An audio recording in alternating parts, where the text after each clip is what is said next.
તો 5 મહત્વની બેઠક બાદ પીએમઓ પહોંચ્યા, પીએમ મોદી પહોંચ્યા છે। પીએમઓ કે જ્યાં સાઉથ બ્લોકમાં પોતાની ઓફિસમાં પહોંચ્યા પીએમ મોદી અને પાકિસ્તાન સાથે તણાવ વચ્ચે આજે પીએમ મોદીની 5 મોટી મહત્વની બેઠક હતી। અનેક નિર્ણયો લેવામાં આવ્યા અને કામગીરીની સમીક્ષા વડાપ્રધાન દ્વારા કરવામાં આવી છે અને વોર રૂમમાં અધિકારીઓ સાથે પીએમ મોદીએ ચર્ચા કરી શકે છે।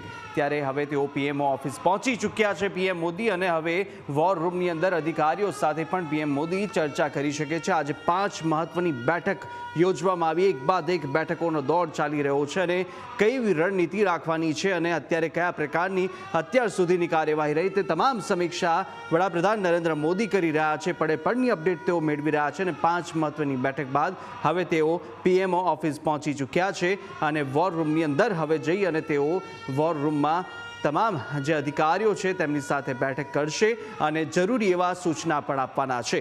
તો એક બાદ એક જે બેઠકો છે આપણે પહેલેથી જોતા આવ્યા છે અને વડાપ્રધાન નરેન્દ્ર મોદીએ સ્પષ્ટ કહી દીધું છે, ત્રણ વાર સ્પષ્ટતા કર્યું છે કે જે કરારો જવાબ છે તે આતંકીઓને મળવાનો છે અને મળીને જ રહેશે ને તેના વચ્ચે જ આ તણાવપૂર્ણ સ્થિતિ વચ્ચે જે એક બાદ એક બેઠકો છે તે આજ 5 બેઠક છે વડાપ્રધાન નરેન્દ્ર મોદીએ કરી છે।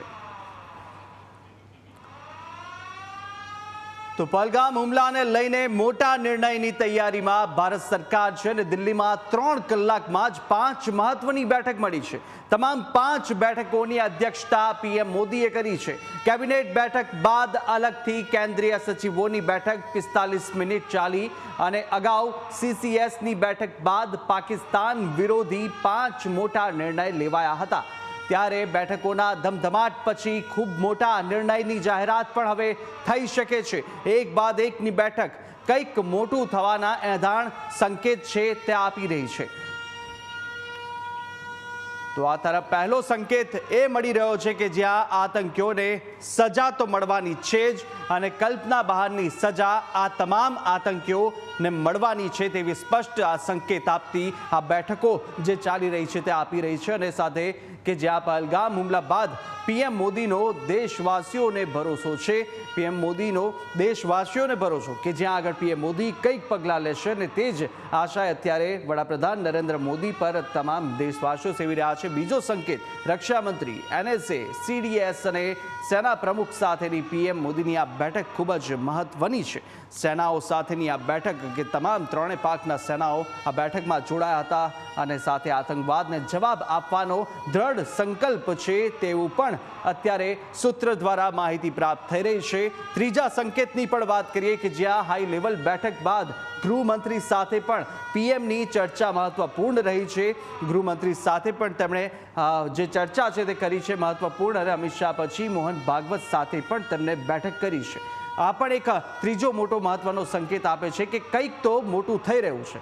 ચોથો સંકેત પણ જાણી લઈએ કે જ્યાં દિલ્હીમાં 3 કલાકમાં 5 મહત્વની બેઠક છે તે આજે યોજાઈ છે અને 3 કલાકની અંદર આ 5 બેઠકની અંદર અનેક એવી સમીક્ષાઓ થઈ, સૂચનો થયા અને જરૂરી માહિતી મેળવવાનું કામ વડાપ્રધાને કર્યું છે। સીસીએસ, સીસીપીએ, સીસીઈએ અને કેબિનેટની આ બેઠક ખૂબ જ મહત્વપૂર્ણ રહી અને કેન્દ્રીય સચિવો સાથે પણ બેઠક કરવામાં આવી છે। તમામ કેન્દ્રીય સચિવો સાથેની બેઠક પણ મહત્વપૂર્ણ જરૂરી સૂચના વડાપ્રધાન નરેન્દ્ર મોદી દ્વારા આપવામાં આવી અને તમામની અધ્યક્ષતા વડાપ્રધાન નરેન્દ્ર મોદી આ બેઠકની કરી હતી। તો આ જ સંકેતો આપી રહ્યા છે કે કેટલા મહત્વપૂર્ણ અત્યારે જે બેઠકોનો દોર છે તે ચાલી રહ્યો છે। દિલ્હીમાં 3 કલાકમાં 5 બેઠક ને તમામ બેઠકની અધ્યક્ષતા પીએમ મોદીએ કરી છે। ત્યારે સવારે 11 વાગે સીસીએસની બેઠક મળી હતી તો 11 વાગે સીસીએસની બેઠક જ્યાં ભારત હવે એક્શનમાં છે ને પાકિસ્તાન ટેન્શનમાં છે, જ્યાં પોલિટિકલ બાબતોની પણ કમિટીની બેઠક છે તે આજે મળી છે। પોલિટિકલ બાબતોની કમિટીની બેઠક પણ એટલી જ મહત્વપૂર્ણ અનેક ચર્ચાઓ થઈ એટલે કે સીસીપીએની બેઠક મળી હતી ને જેની અંદર અનેક એવી ચર્ચાઓ કરવામાં આવી। આર્થિક બાબતોની પણ બેઠક મળી, સીસીઈએની પણ બેઠક મળી અને ચોથી બેઠક કેબિનેટની મળી હતી। આ તમામ જે 5 બેઠકો છે અને 5મી બેઠક કેન્દ્રીય સચિવો સાથેની આ તમામ 5 બેઠકો ખૂબ જ મહત્વપૂર્ણ બેઠકો રહી છે। એક બાદ એક તબક્કાવાર જે રીતે અત્યારે એક્શન લેવામાં આવી રહ્યા છે અને સાથે જે બેઠકોનો દોર ચાલી રહ્યો છે અને તમામ જે બેઠકો છે તે પણ કંઈક ને કંઈક સંકેતો આપી રહ્યા છે કે કંઈક ને કંઈક મોટું છે તે અત્યારે પાકિસ્તાન વિરુદ્ધ થશે અને ભારત છે, આ દેશ છે તે આતંકીઓને આવી પ્રવૃત્તિઓને નહીં સાંખી લે।